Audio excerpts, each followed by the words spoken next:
April ki tang tara dagi satharakli ba Leeklam 2022 gi ngasi numit humni chanba numita kogi Poni TV na tongan ba field sing sanari ba singi paudam miyam da thamjari hojik sanari ba football asigi viewers sing gi paudam miyam da thamjari Sociology. Ay hulu ta. Political science ka sociology ka. Tugawan. Ay kung ko na yung hangbiyo ni. Ay asay washroom to loy di ko. Ming aduga department ba hayo? Oh, ay sociology department aduga ming na saya Rajkumari. Hojik sanari ba kano department? Maths Sagi department yaw. mane social department yawe aduga political science ka sanay. Hojik 2-1 di lay. 2 is political science ori ba aduga 1 na social.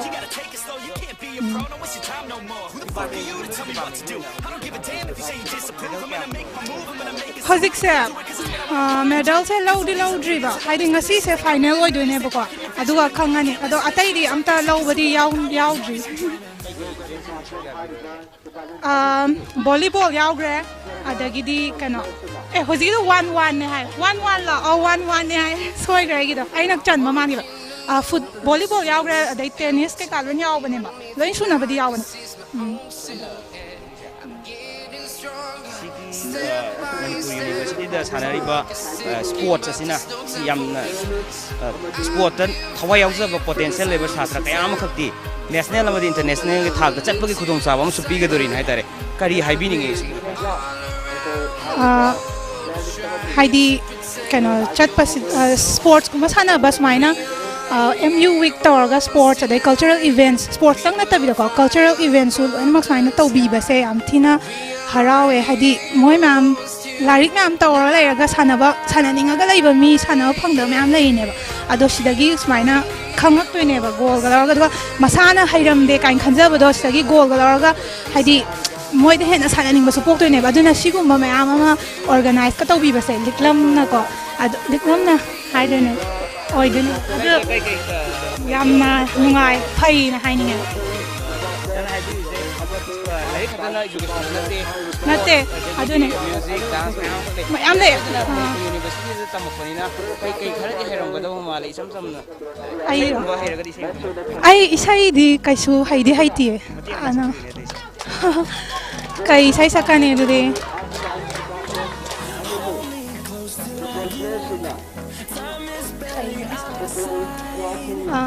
kayat khuding pangthakre nangi nungshi ihulna kaw gare isai ga loina thank you No, I don't wanna waste what's left. And on we'll go through the wastelands, through the highways, till my shadow turns to sun rays. And on we'll go through the wastelands, through the highways, and on we'll go.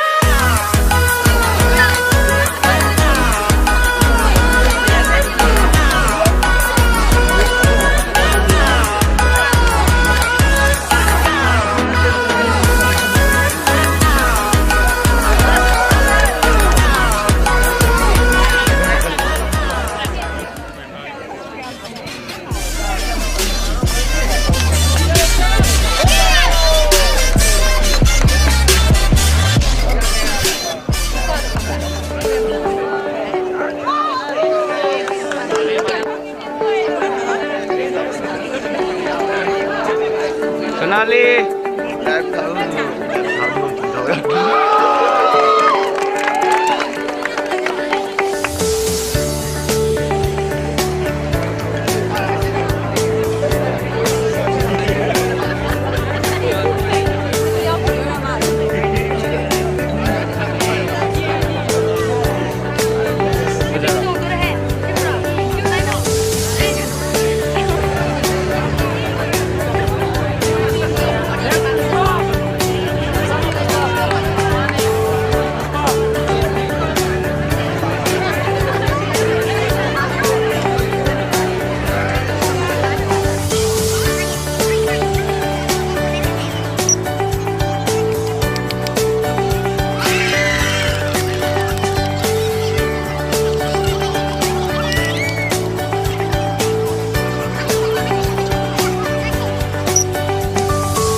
Best Solution win by Computer Science Department.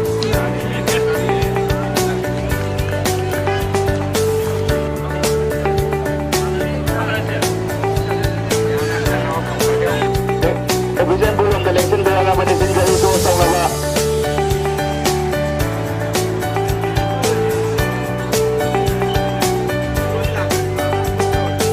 Jangan di mana di Pamela Anigi. Ini jom kami hari.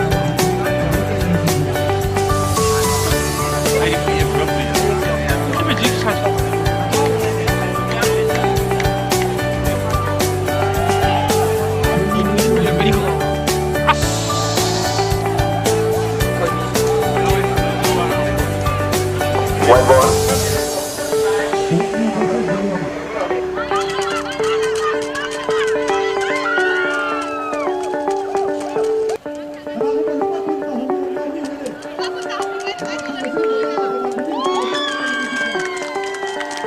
Hauze akhoi leizari basi Manipur University gi campus manung dani pangthoi ba sport asigi matang da paudam tang taminase ming leifam Aigi ming la Samro Vindro to leifam na wangsing dagi hauze psychology department da leijam asi nimini shugi pangthoi ba matang da hoi tasengna numin khoi weather gi film sidi kitang phatre hai tare nungsing gi film sima dubo weather si asuyam na phatra gasu khoi participant sida di sports da sida involvement gi staff satra gi involvement se handang na kwaidagi yamu oi hai tare akoina hai bada di lairiba event sing asi akoina khalam da team mari manga taruk yamam da tara bokta tarong dra khan mane dubu every department ne every event da loina mak saruk yai hai tare ang chahida akhoi gi yengjaba matam da handak chahi asida na hena satra mayam kha participate tawbugi chang di to ki matik wangi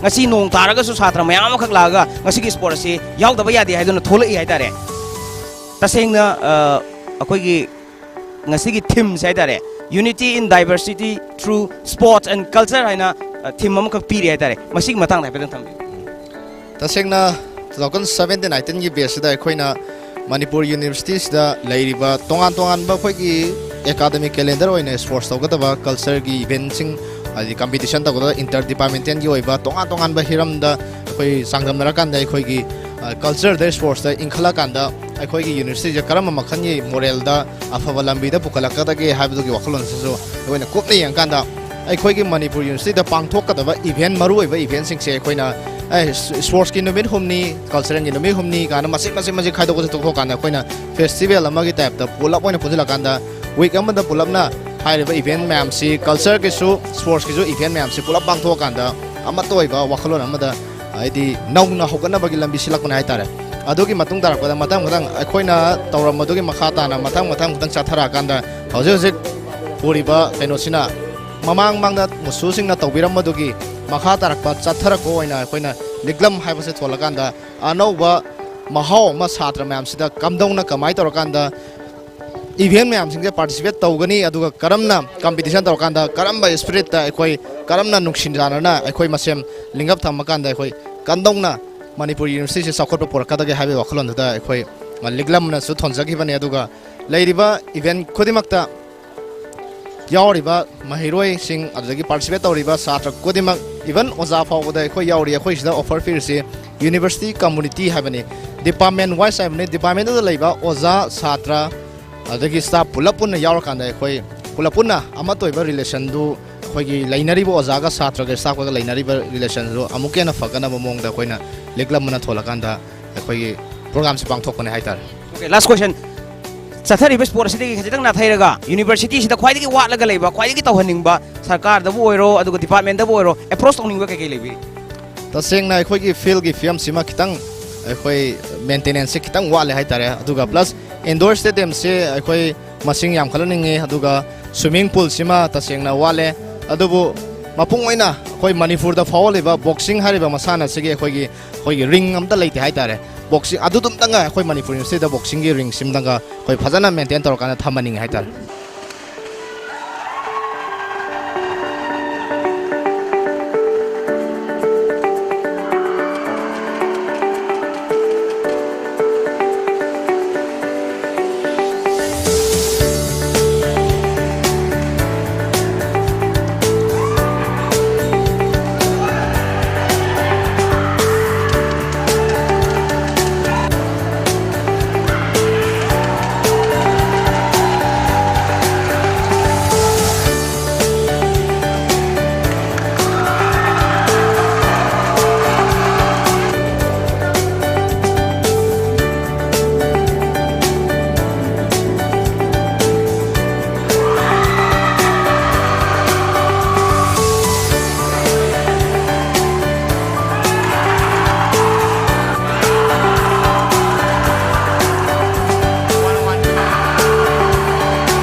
department na?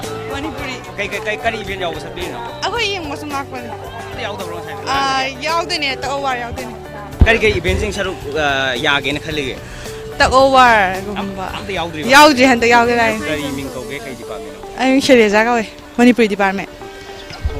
Valentina, Manipuri department. First semester oida kay. First semester. Hana first semester oida ni mawang da college da sport yaw bira ko kay college da la. GP college te la pune, yaure college te so. Hong kay le Manipuri da taw sports siga da GP da taw sport. Sida na yam broad over hele, mi su yame dagi event me am su nungai me am yawe. Hujik sports ni ko lak pi sa. Yes. Ado handaki MU weeks tina han boy bi brana traga, mamang da su yaw. No, it's my second time. Oh, second time. Ado di semester kya? Third sem. Now I'm going to pursue fourth semester. Oh, okay. Ado di sister gi ming se kay. Sapuna Romila. Ado di handaki sports siga, mamang gi sports siga mi yam bagi matang da ko. Haidi handak na yambra, mamang na yambra, karamba na hena nungai am ta habiyo. I feel like this year it's better because last year due to Corona, means like we couldn't enjoy that much. But this time since the situation is becoming better, we are really enjoying. Oh, thank you so much. Thank you. Thank you. Am nungai ko. Okay, thank you. Oh, brother. Kanang tang sa gi yagadro. Brother sa kay department do biyo man. Zoology department. Oh, am nungai ado di brother sa kay semester ka bi no. Hujik je currently third semester ne. Okay, ado di brother sa handak ani shuba na tra musu MU week yauri sa. Hoy, this is the second time. Ado di karamba na hena enjoy taw bi mama gi dun nungai bra handak kisna nungai bra. According to me, this year hena khwading nuai comparing to last year. Ado handak ka mamang gi ga kanan hena mi se participate taw ba heli. Last year gina hele. Last year ni heli. Hoy, ado last year na participate taw di yame dusu crash ro handak kisna enjoying kare has ro. Khande wife se kare has ro. Ado handak kisna hena nuai ba. Hen nuai ba wives do na handak nuai ba. Hoy, thank you brother. Thank you. Thank you.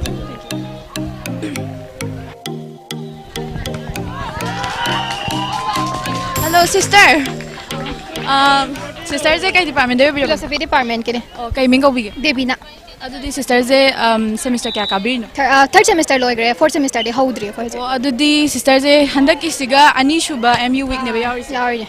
Ado di sister mama gi ga handak gi ga kanan hena nungai. Ai di handak na di khar di hen ba male. Mamang ai pang siyaw pudi hode du gyom ba se. Handak na hen ba male. Mi gi chang di mama ga handak ka karamai khenai. Ado di do mane da. Manai, ado di handak ne enjoy tawe ba. Handak na hen taw. Yam nungai sister. Brother. Brother, give me say kay ko big. Oh, so ask me in English, please. What's your name, brother? So. Oh, Adudi, which department are you Oh, from? philosophy. I'm from philosophy department. Okay, brother, are you enjoying this? Yeah, I'm sports? enjoying very much. This volleyball. Yeah. The way they play it is also quite interesting. Okay, brother, what's your favorite sport item? My favorite is table tennis. I play table tennis, but yesterday I played, but I lost to physics department. Oh, that's sweet to hear. Yeah. But it's okay. Yeah, maybe next year I'll try on. Yeah. Thank you so much, brother. Okay, thank you. Sister, give me kay ko. Darubi. Kay department de? Physics department. Semester kya kabir no? First sem ne. Adudi sister se handak na han boy deni ko. Adi mamang da kay college ta tambira ke. Manipur college ta. Manipur college ta. Ay sa Manipur college ta me yam nungai. Ta ba do ko. Ay de khoi ki college ta la e ka hai ba yam nungai ba do. Adi sister se mamang da khoi college ta ga kind of sports ta ba de yaw birak pra. Ai je yaw di yaw te ba yeng ba de yaw. Adudi handak ki sida di participate ta wi khibra ta wi da bra.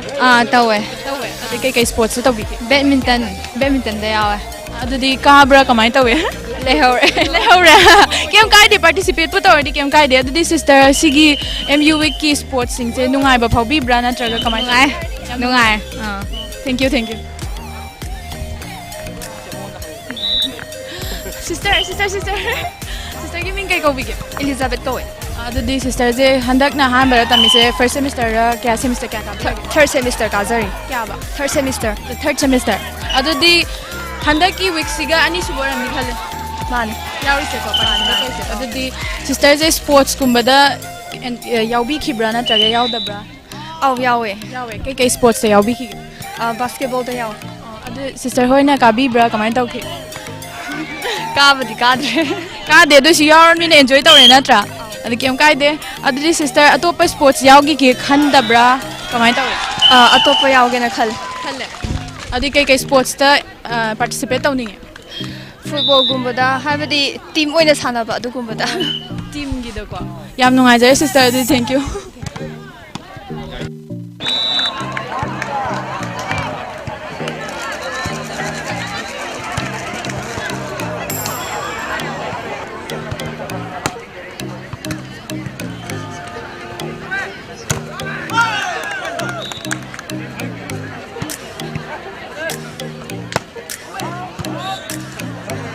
sister kelam tang sai sister je kai ming ko bandana lokham kai department department of national security studies te adu di semester kya ka ba hadak third semester exam tha ge da ngai si fourth kai adu di sister je huzik mu week tor se sports ngi yeng bi ko yam enjoy to bi bra kamai to nyam nungai enjoy to haidi mamang chahi dai handak ne hena nungai ba su hele ba haidi mamang ni covid lai bani da yang kan nungai hodre ba handak ti covid chu kitang handarak poi matong in mi sun am tin be hel ado sister se sister na pamba sports kumbadi yaw bi bra sister music and dance or su yai ko sister na pamba sports lai bi bra kamai sports pudi lai na pamba do isamak ti yaw za je handak ti haidi yum gi su thaba kitang chin ba na do support to wadi dum lai kai sports kumbadi pambi badminton pamme aduga cricket chu dum pamme ado maru ina badminton adi hena pamme sai kumbadi hai bi bra haizade yaw no haizare thank you sister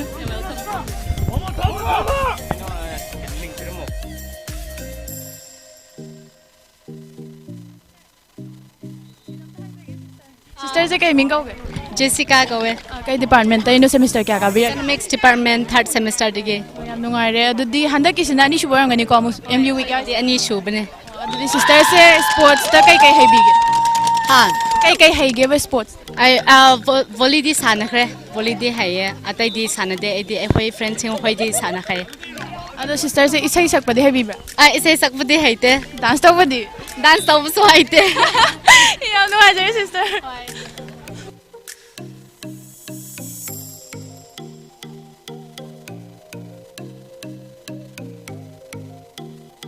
brother gi ming se kai ko bi ge Zek kai department library science adudi brother se semester kya ka bi na first sem ne adudi handa kisna ni shubane ba ko mu week ya nate han ban han ba fourth hai ba na tra oh first hai ba oh ai na la na ta ba ni dudi brother se kai hai bi ge hai di sports kum ba do or su dance and music to or su kai hai bi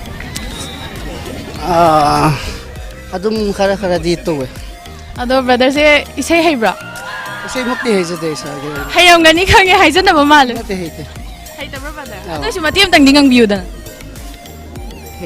akhang ba isai amek te yai te isai di matiam tang wai sungang view isai hai te ba hai ta bro seng ba akin saksal do brother hai te brother na ne yum da lai ba da dum ngang gi ba po to dum ngang salo yan hai te ba brother mathang hang jagi ko brother gi ming di kai ko bi ai gi ming na mel hoi gin khuneu ko kai department library information science semester project ti fourth oi re brother noi ni sei sak pi ra sak thar loi re kai no so brother na pa bai sei ma sak pi ro kari lon gi sei sak se hai no brother na khwai hai ja bai sei khwai pam ja bai sei ma sak pi ro adu di manipuri song ma tare ne yai kai di nungsi mai thong do ying lak u khajik tang mo mon nok lak u yam hai brother yam nungai je brother brother yam nungai yam hai thank you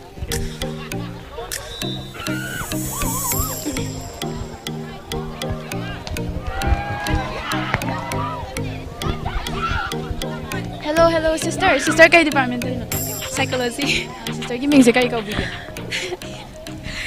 pan phoi lam bi semester kya ka bi first adu di sister se first already handa kisna ha mane ko nungai bro nungai yam nungai thank you sister di kai department no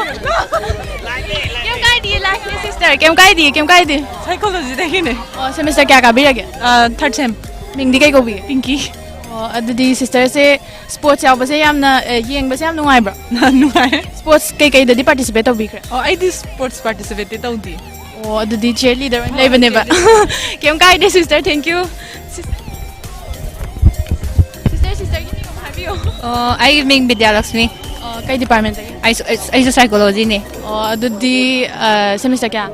Handa ahan first sem. Oh, adudi sports enjoy to bibra. Adum to ay am nungai fajan sinbiba je.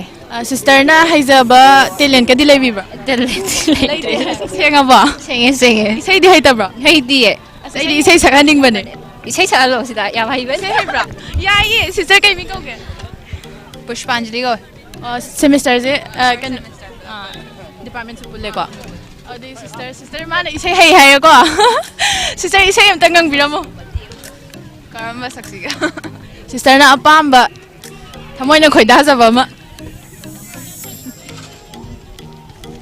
Hajik yam mayam na dum tanari ba man nakna salu ko dum sakage ka. Yeah.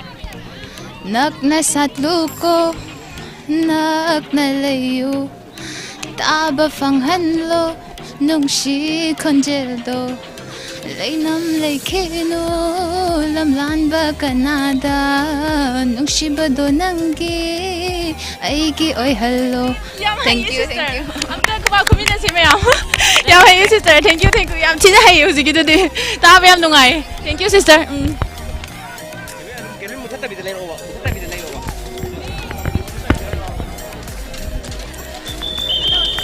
Lagi minggu kau bikin.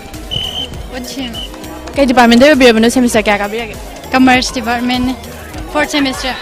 Yam nungai jadi di sister je. Andang nahan bawa bidora. Ana nandangi yawni. Yawe. Ado sports se nungai beri. Nungai. Kay sports tadi participate tau bikre. Kay tau di participate dum yeng bakag cheerleader. Nungai bro. Ay nungai yam nungai. Oh thank you sister. Sister giving di kay kau bikin. Maria. Kay department deh. Ay commerce ge. Semester di kya kau bikin? Third semester kari ge. Oh ado di sister se anirak suban deh bandak na kau nungai bro. Oh nungai. Adum yeng balak pi ado sports tadi participate ka tau bibra. Oh to football ge volleyball sane. Sister na haizaba talent ka di lay bro. Heidi dance and music or siyay. Adum volleyball da. Volleyball da ya. Thank you sister, thank you.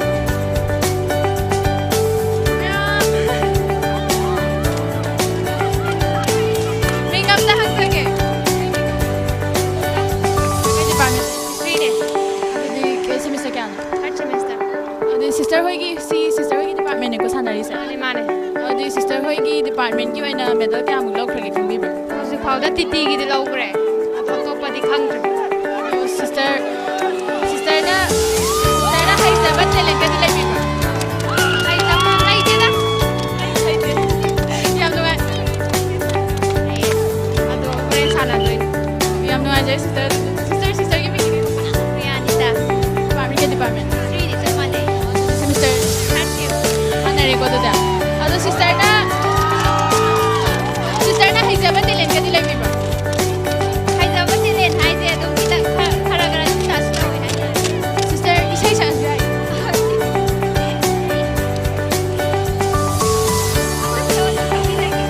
ya ye sabi no ulam may ami say sa on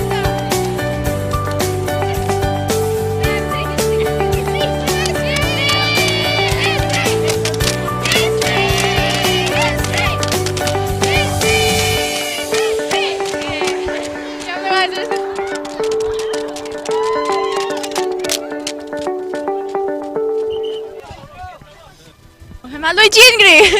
Kay department do bi Manipuri department. Oh sister I do Manipuri department. Giming di kay ko. Ay analyst. Sister hoy department yaw bi ba. ꯑꯩꯈꯣꯏ ꯗꯤꯄꯥꯔꯠꯃꯦꯟꯗ ꯍꯧꯖꯤꯛ ꯁꯥꯟꯅꯕ ꯂꯣꯏꯈ꯭ꯔꯕ ꯂꯣꯏꯒꯦ ꯑꯗꯨꯗꯤ ꯀꯅꯥꯅ ꯊꯣꯏꯈ꯭ꯔꯒꯦ ꯑꯗꯣ ꯑꯇꯣꯞꯄ ꯗꯤꯄꯥꯔꯠꯃꯦꯟꯗꯨꯅ ꯊꯣꯛꯏ ꯑꯗꯨꯗꯤ ꯅꯨꯡꯗꯤ ꯅꯨꯡꯉꯥꯏꯇꯦ ꯑꯗꯨꯏꯁꯨ enjoy ꯇꯧꯏ ꯅꯠꯇ꯭ꯔꯥ ꯍꯥꯏꯗꯤ ꯃꯌꯥꯝ ꯄꯨꯟꯅ ꯌꯦꯡꯕꯁꯦ ꯑꯗꯨꯝꯗꯤ ꯅꯨꯡꯉꯥꯏꯕꯅꯦꯕ ꯑꯗꯣ ꯁꯤꯁꯇꯔ ꯍꯣꯏꯅ ꯍꯩꯖꯕ ꯇꯦꯂꯦꯟꯀꯗꯤ ꯂꯩꯕꯤꯕ꯭ꯔꯥ ꯇꯦꯂꯦꯟꯁꯦ ꯂꯩꯇꯦ ꯏꯁꯩ ꯁꯛꯄ ꯑꯣꯏꯔꯁꯨ ꯌꯥꯏꯌꯦ ꯗꯥꯟꯁ ꯇꯧꯕ ꯑꯣꯏꯔꯁꯨ ꯌꯥꯏꯌꯦ ꯃꯇꯦꯛ ꯑꯃꯇꯪ ꯑꯣꯏꯔꯁꯨ ꯌꯥꯏꯌꯦ ꯁꯤꯁꯇꯔ ꯍꯣꯏꯅ ꯍꯩꯖꯕ ꯏꯁꯩ ꯃꯇꯦꯛ ꯑꯃꯇꯪ ꯑꯣꯏꯔꯁꯨ ꯉꯝꯕꯤꯔꯝꯃꯣ ꯄꯨꯟꯅ ꯁꯛꯃꯤꯟꯅꯔꯁꯨ ꯀꯥꯏꯗꯦ ꯈꯪꯕ꯭ꯔꯥ ꯎꯗꯨꯅ ꯌꯦꯡꯂꯤꯕ ꯃꯤꯠꯇꯨꯅ ꯀꯔꯤꯒꯤ ꯑꯃꯨꯛ ꯅꯤꯡꯍꯟꯅꯔꯤ ꯂꯧꯖꯈ꯭ꯔꯣ ꯑꯩꯒꯤ ꯊꯃꯣꯏꯁꯦ ꯊꯃꯣꯏ ꯍꯨꯔꯥꯟꯕꯤ ꯅꯪꯅ ꯌꯥꯝ ꯍꯩꯌꯦ ꯈꯨꯕꯥꯛ ꯑꯝꯇ ꯈꯨꯖꯒꯦ ꯌꯥꯝ ꯅꯨꯡꯉꯥꯏꯖꯔꯦ ꯁꯤꯁꯇꯔ ꯇꯦꯂꯦꯟꯁꯨ ꯎꯠꯄꯤꯔꯝꯃꯦ ꯌꯥꯝ ꯅꯨꯡꯉꯥꯏꯖꯔꯦ ꯊꯦꯡꯛ ꯌꯨ ꯍꯧꯖꯤꯛ ꯁꯤꯗ ꯐꯤꯜꯗ ꯇꯧꯕꯤꯔꯤꯁꯦ ꯍꯧꯖꯤꯛ ꯐꯨꯠꯕꯣꯜ ꯃꯦꯠꯆꯅꯦꯀꯣ ꯃꯌꯥꯝ ꯌꯦꯡꯕꯤꯔꯤꯕꯁꯤꯡꯒꯤ ꯋꯥꯐꯝ ꯈꯔ ꯇꯥꯃꯤꯟꯅꯁꯦ ꯍꯜꯂꯣ ꯕ꯭ꯔꯗꯔꯒꯤ ꯃꯤꯡ ꯀꯩ ꯀꯧꯕꯤꯒꯦ ꯑꯩꯒꯤ ꯃꯤꯡ ꯅꯤꯔꯟꯖꯣꯏ ꯂꯥꯏꯁ꯭ꯔꯝ ꯀꯧꯋꯦ ꯀꯩ ꯗꯤꯄꯥꯔꯠꯃꯦꯟꯇꯒꯤꯅꯣ ꯁꯦꯃꯤꯁꯇꯔ ꯀꯌꯥ ꯀꯥꯕꯤꯔꯒꯦ ꯑꯥꯔꯠ ꯁꯥꯏꯟꯁ ꯗꯤꯄꯥꯔꯠꯃꯦꯟꯒꯤ ꯐꯥꯔꯁ ꯁꯦꯃꯤꯁꯇꯔ ꯑꯗꯨꯗꯤ ꯕ꯭ꯔꯗꯔ ꯍꯣꯏꯒꯤ ꯇꯤꯝ ꯌꯥꯎꯕꯤꯕ꯭ꯔꯣ ꯍꯧꯖꯤꯛ ꯐꯨꯠꯕꯣꯜ ꯃꯦꯠꯆ ꯁꯥꯟꯅꯩꯁꯦ ꯌꯥꯎꯋꯦ ꯃꯊꯪ ꯃꯦꯠꯆ ꯑꯅꯤ ꯂꯩꯔꯒ ꯑꯩꯈꯣꯏꯒꯤ ꯃꯦꯠꯆ ꯑꯃꯨꯛ ꯁꯥꯟꯅꯗꯣꯏꯅꯤ ꯑꯗꯨꯗꯤ ꯁꯥꯟꯅꯒꯗꯕ ꯋꯥꯠꯂꯤꯕꯀꯣ ꯋꯥꯠꯂꯤ ꯑꯗꯣ ꯕ꯭ꯔꯗꯔꯅ ꯍꯩꯕ ꯇꯦꯂꯦꯟꯀꯗꯤ ꯂꯩꯕꯤꯕ꯭ꯔꯥ ꯑꯩꯁꯦ ꯁꯥꯟꯅꯕ ꯈꯛꯇꯪ ꯍꯩꯕ ꯑꯅꯝꯕ ꯑꯗꯨ ꯍꯩꯇꯕ ꯀꯩ ꯃꯁꯥꯟꯅꯗ ꯍꯩꯕꯤꯒꯦ ꯑꯩꯁꯦ ꯐꯨꯠꯕꯣꯜ ꯍꯩ ꯑꯗꯒꯤ ꯕꯦꯗꯃꯤꯟꯇꯟ ꯍꯩ ꯀ꯭ꯔꯤꯀꯦꯠ ꯍꯩ ꯑꯅꯝꯕꯅ ꯂꯣꯏ ꯍꯩ ꯍꯥꯏꯇꯥꯔꯦ ꯑꯗꯣ ꯕ꯭ꯔꯗꯔꯁꯦ ꯍꯟꯗꯛꯀꯤ ꯂꯣꯏꯅ ꯑꯌꯥꯝꯕꯅ ꯍꯩꯔꯕꯅꯤꯅ ꯄꯥꯔꯇꯤꯁꯤꯄꯦꯠ ꯇꯧꯕꯤꯈꯤꯕ꯭ꯔꯥ ꯑꯅꯝꯕ ꯑꯗꯨꯝ ꯇꯧꯈꯤꯌꯦ ꯋꯤꯟ ꯑꯣꯏꯕꯗꯤ ꯉꯝꯕꯤꯈꯤꯕ꯭ꯔꯥ ꯋꯤꯟ ꯑꯣꯏꯕꯗꯤ ꯉꯝꯗ꯭ꯔꯦ ꯑꯅꯝꯕꯅ ꯂꯣꯁ ꯑꯣꯏꯈ꯭ꯔꯦ ꯑꯗꯣ ꯍꯟꯗꯛ ꯑꯩꯈꯣꯏꯒꯤ ꯐꯨꯠꯕꯣꯜꯁꯦ ꯈꯛꯇꯪ ꯉꯥꯏꯍꯧꯔꯦ ꯍꯧꯖꯤꯛ ꯄ꯭ꯔꯤ ꯀ꯭ꯋꯥꯇꯔꯅꯤ ꯁꯥꯟꯅꯕꯩꯁꯦ ꯄꯥꯔꯇꯤꯁꯤꯄꯦꯠꯄꯨ ꯇꯧꯔꯗꯤ ꯀꯥꯏꯗꯦ ꯅꯠꯇ꯭ꯔꯥ ꯍꯥꯏꯗꯤ ꯁ꯭ꯄꯣꯔꯠꯁꯁꯨ ꯏꯖꯨꯀꯦꯁꯟ ꯃꯈꯜ ꯑꯃꯅꯦꯕ ꯅꯠꯇ꯭ꯔꯥ ꯍꯥꯏꯗꯤ ꯑꯗꯨꯝ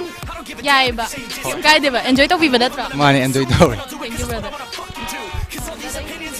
ꯑꯩ ꯃꯤꯡ ꯃꯣꯏꯔꯥꯡꯊꯦꯝ ꯔꯣꯁꯟ ꯀꯧꯖꯩ ꯀꯩ ꯗꯤꯄꯥꯔꯠꯃꯦꯟꯇ ꯑꯩꯁꯨ ꯑꯥꯔꯠ ꯁꯥꯏꯟꯁꯅꯦ ꯑꯩꯅ ꯊꯥꯔꯠ ꯁꯦꯃꯤꯁꯇꯔ ꯑꯗꯨꯗꯤ ꯍꯟꯗꯛꯀꯤꯁꯤꯅ ꯑꯅꯤꯁꯨꯕꯅꯦꯕ ꯌꯥꯎꯔꯤꯁꯦ ꯑꯅꯤꯁꯨꯕꯅꯦ ꯕ꯭ꯔꯗꯔ ꯐꯨꯠꯕꯣꯜꯁꯦ ꯑꯦꯟꯖꯣꯏ ꯇꯧꯕꯤꯕ꯭ꯔꯥ ꯐꯨꯠꯕꯣꯜ ꯑꯩꯈꯣꯏ ꯑꯦꯟꯖꯣꯏ ꯇꯧꯋꯤ ꯑꯩꯈꯣꯏ ꯁꯥꯟꯅꯕ ꯌꯥꯎꯖꯩ ꯍꯧꯖꯤꯛ ꯑꯩꯈꯣꯏ ꯄ꯭ꯂꯦ ꯇꯥꯗꯣꯏ ꯉꯥꯏꯔꯤꯕꯅꯤ ꯃꯇꯝꯁꯦ ꯍꯥꯏꯇꯥꯔꯦ ꯌꯥꯝ ꯅꯨꯡꯉꯥꯏꯖꯔꯦ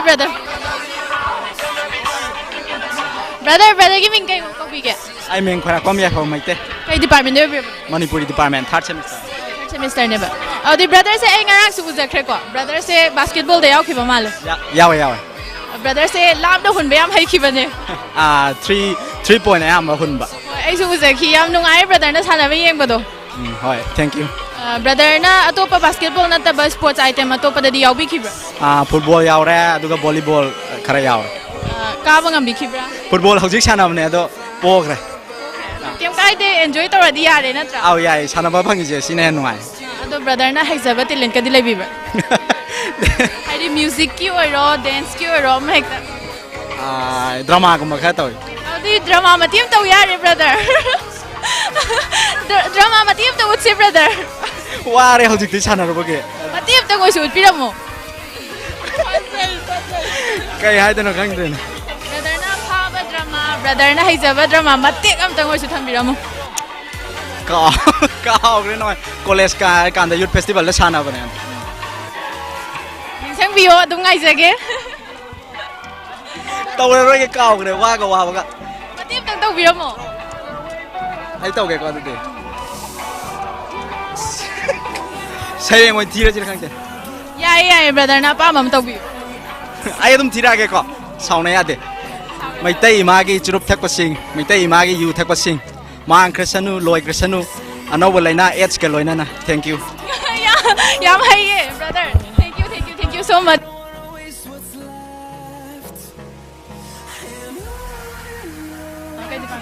ꯑꯩ ꯌꯣꯒꯥ ꯗꯤꯄꯥꯔꯠꯃꯦꯟꯇꯒꯤ ꯁꯦꯃꯤꯁꯇꯔ ꯀꯌꯥ ꯀꯥꯕꯤꯔꯒꯦ ꯑꯩ ꯍꯟꯗꯛ ꯗꯤꯄ꯭ꯂꯣꯃꯥ ꯐꯥꯔꯁ ꯁꯦꯃꯤꯁꯇꯔ ꯑꯗꯨꯗꯤ ꯁꯤꯁꯇꯔꯁꯦ ꯍꯧꯖꯤꯛ ꯀꯩ ꯌꯦꯡꯕ ꯂꯥꯛꯄꯅꯣ ꯑꯩ ꯐꯨꯠꯕꯣꯜ ꯁꯥꯟꯅꯔꯨꯕꯅꯦ ꯐꯨꯠꯕꯣꯜ ꯁꯥꯟꯅꯔꯦ ꯑꯗꯨꯗꯤ ꯁꯤꯁꯇꯔ ꯍꯣꯏꯒꯤ ꯇꯤꯝꯅ ꯀꯥꯕꯤꯕ꯭ꯔꯥ ꯀꯃꯥꯏꯅ ꯇꯧꯏ ꯄꯦꯅꯥꯜꯇꯤꯗ ꯃꯤꯅ ꯀꯥꯔꯦ ꯑꯗꯨꯗꯤ ꯌꯥꯝ ꯍꯔꯥꯎꯕ ꯄꯣꯛꯄ꯭ꯔꯥ ꯀꯃꯥꯏꯅ ꯇꯧꯏ ꯍꯣꯏ ꯁꯥꯟꯅꯕ ꯐꯪꯕꯒꯤꯗꯤ ꯅꯨꯡꯉꯥꯏ ꯑꯗꯨꯒ ꯃꯤ ꯇꯤꯝ ꯑꯇꯣꯞꯄꯅ ꯀꯥꯈꯤꯕꯅꯤꯅ ꯅꯨꯡꯉꯥꯏꯇꯦ ꯑꯗꯣ ꯁꯤꯁꯇꯔ ꯇꯤꯝ ꯑꯇꯣꯞꯄꯅ ꯀꯥꯈꯤꯕ ꯑꯣ ꯑꯩꯅ ꯂꯥꯟꯅ ꯇꯥꯕ ꯑꯗꯨꯗꯤ ꯁꯤꯁꯇꯔꯅ ꯍꯩꯕ ꯇꯦꯂꯦꯟꯀꯗꯤ ꯂꯩꯕꯤꯕ꯭ꯔꯥ ꯑꯩ ꯐꯨꯠꯕꯣꯜ ꯁꯥꯟꯅꯕꯗ ꯁꯤ ꯄꯥꯝꯃꯦ ꯑꯇꯩ ꯂꯩꯇꯦ ꯃ꯭ꯌꯨꯖꯤꯛꯀꯨꯝꯕꯒꯤꯗꯤ ꯀꯌꯥ ꯈꯣꯏꯗꯥꯕ ꯑꯣꯏꯗꯦꯕ ꯑꯣꯏꯗꯦ ꯍꯣꯏ sister thank you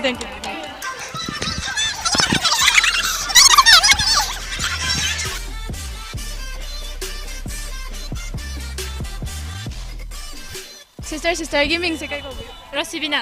Ma sister Reswana ko eh. sister ani se department punbra Punde. sister amana kai department de ubra Aina adult education. Aina Manipuri. semester kya ka birage First. Aisa first.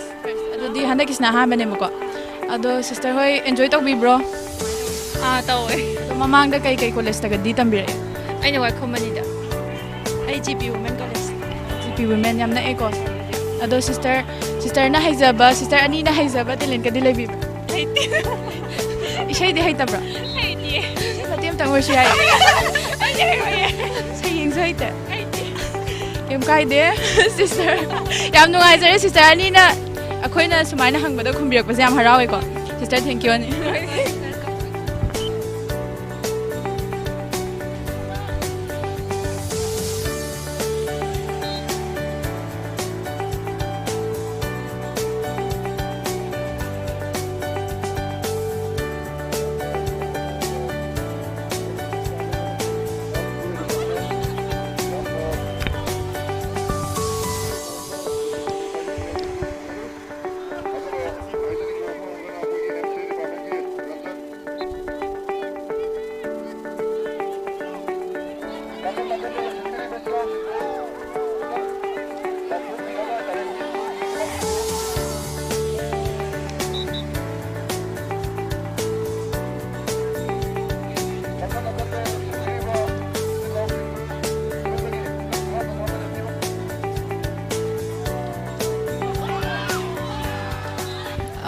brother se kai mi gobi I giving Timbai Jam Sanazan like from the Tamil Bendagi Department of Chemistry da semester kya gabi final year third semester physics se anchoring to bi ne ado brother se handa ki keno je MU week se Leeklam 22 na ko bi gi maram se khangbi bra adu ham sing na khoi Leeklam thonjari bi maram se khoi pai pugi chana lamba khoi culture tradition adagi khoi sana kona ba namba Leeklam haitare khoi adu ipai pu sing dugi Leeklam ya na haitare khoi tungin na adu gi wakhalon da khoi na andak se Leeklam maina thon bane mama mangdadi khoi Manipur University week aina pangthok piramni aduga andak tagi anauba mong da haitare ipai pu sing na tawbiram ba haitare yamna Leeklam du phazarba Leeklam do khoi na ngak na ba hona jaban thank you ado brother di huzik anchoring to laire ado atopa sports item gumadi yawi da I yaure cricket sanare khoi department represent tore ado laibuk phab dei pore laibuk phab dei pore su kai de ko haidi hoi sports haide da bu hoi education amagi manung chaline aduda haidi like tam ba khatana education na te bu ko ado brother na sigi matang ste kai haini haidi sports se education ni manung challe like tam ba khatana education na te sigi matang da kai haibi ning ba phau yamna phajai aduga akhoi sigi extra curricular activities sing sisu yamna mak tangai fade aduga khoi satra mogi amagi environment da masisu yamna maru ene lawjai aduga not only department da natraga like to confine to lei bana taba aduga khoi extra curricular activities aduga khoi masen gi oiba universities sing khoi department tongan ba department sing sida khoi masen interact to bugi tanjam su phungba aduga khoi masen sakang makena ba agi department masen da khoi sports in the piri ba khoi oneness or your unity sisu yamna smai sum kan na khele si yam kan na lojai hoi togetherness to yam nungai jare brother thank you sister maming amamam tawai na haibi yani Goldie ko eh. Hoi thungna ba lo yorok toi ne department Statistics. Statistics department. Oh, sister, well, mana re ko? Sister.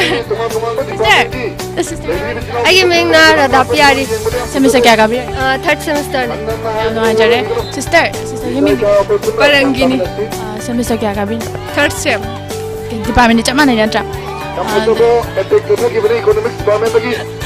Sister, give me a time. Sesina ko. Department mana re semester ni kya? Third semester. Semester handa kisna di shu bane ba ko yaw bi se haide MU week se ado sister na haiba talent ka dilai bi Ay bu game sana ba si dare isai ko badai ta ba Ishaigumba, dance-gumba, sairengumba, haite. Kaya guide sister sister na respond to bibig na thank you. Sister giving kay gobi. Neroda. Amo kay biyo. Neroda. Sister se kay department chap manare ko. Ado sister se semester zumana bra. Di sister na haiba tilen ka dilay bibra. Uy mo siya eh. Haite ya. Haite. Hoy, ado sister na respond to bibig na thank you. Sister giving di kay gobi. Roasting ko. Department di kay. Chap manay ni. Semester zumana. Ay na research scholar win. Research scholar. Ado di yam na khanghay ra ba iche mo ore ko. Ado sister na haiba tilen ka dilay bibra. Ado di like ang yeng bodoy like Oh, cheerleader ore ba. Ado hujig yeng ise nungai bro. Nungai. Sister gi department yaw bibra. Ako'y plop puli ni. Hojik sanay sa yawre. Yawde. Ado kabi khibra kamay tawe. Kagre mathang semi final sangtin. Point kya da kabi khi. Ado dai khangawre. Kaya kay sister na respond to bibra na thank you.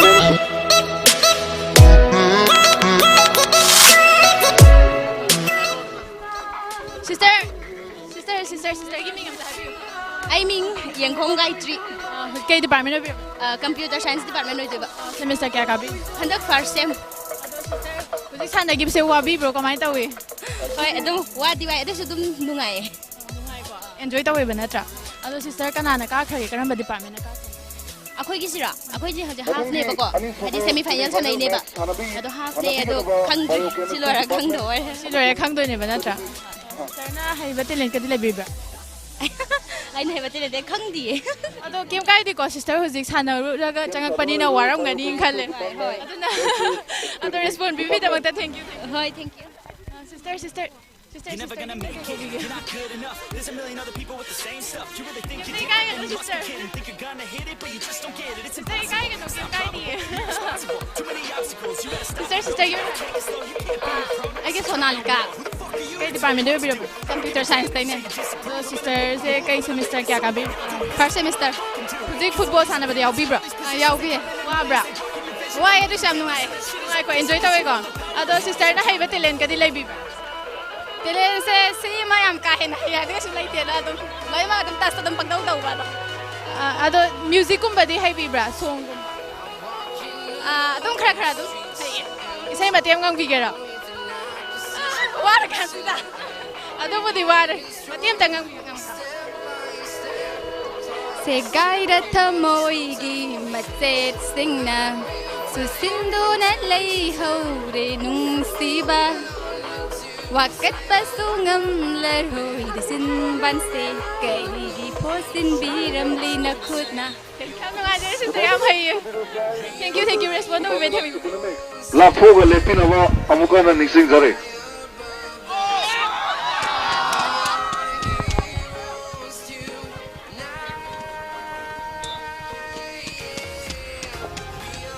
Okay, economics ki department ki siya Leeklam 2022 gi ngasi humni chanban numisida masigi oyo pawdam petang thang. Ngasi si ayam matamda play khuri maksi am phajan sanagi aduga ngasi ayam khotang phajan sanarisi ya si football nu wens wonda economics padagi aduga koi MC koi department shag makki am phajai aduga mang sanaki ba state jam phajagi aduga jiki koi mang sanaki da cricket player so PS jam phajagi aduga koi maithi bi gi ba history jam phajagi ngasi koi no sanagi da ngasi bodi sanagi brother gi minga aduga department ka phajai ai samak abujam toni ai hairok tagini ai department na MCA department first semester mamang da khigi Manipur University student union silaga bangko kiwa keno sports sarya bi hoba first semester ni ahan boy bani mamang da kai college ma ai DM college of science tagi thorokni kena ba kai ai second half sida kena sidi sina university ki thak la mina khara kena le koi matam di university wandri ba aduna kena sitang le okay last question je oi hujik phawda Lady Boss School student union na silaga pangthoi ba akhoi gi sports sidagi haitare sport ki talent leijaba haisingba satra kaya amakha national amadi international gi thakta sanana bagi opportunity amasu pi ꯄꯤꯒꯗꯧꯔꯤꯕꯅꯤ ꯍꯥꯏꯇꯥꯔꯦ ꯁꯤꯗꯩꯗ ꯀꯔꯤ ꯋꯥꯐꯝ ꯐꯣꯡꯗꯣꯛꯄꯤ ꯀꯔꯤ masidi hana koi som udaba talent kayam so u phangi aduga department han losin thamba talent kayam uli masina international thakta yobu chance wang nen khalli thank you kay department adi Manipuri gi hojik sanariba kenose koi department yaw right loi gra mamang da kay plan bakya ge football yaw gi ba digender lifestyle sagobul nagi aina jolly laring ba aisho Manipur department not the third semester kari Manipur University student union usung siliba benasida sports da kari events ai handak ki di yaudre kana to isa khar noi to mamang su yaw da mamang ide yauge ta offer brother di chamana ke third semester kem yaw da handak basketball ga ta wa ga yawa Manipur University ki kana siliba haidare muslim siliba kana sina potential leba chhatra mayam khakti haidare sigi dina room to rakanda national amadi international ki thakta sana ba mayam khasu puthor khadui haidare kari habo pham haibini som sidagi som hogolaga haidi sidagi som develop taro haitare ko sidagi som haidi khoi gi chhatra sing bo ro bo ro hai sidagi som punna develop taro ga chakhopa kunai ma oi ko du pa bi haitare ai jaman ai jo sim hadi akoi sidagi hauraga ko dum aduga dum da so dum classmate ai la e only kai dagi kari challenging hai gadi isai kadu ni kai ti hai ti kai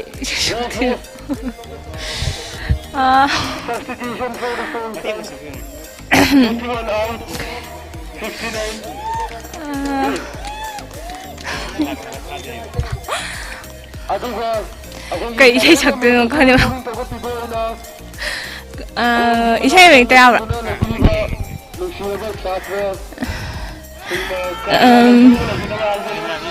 kai isai sakdun Taning le ai di hanjin taning le ya hai ya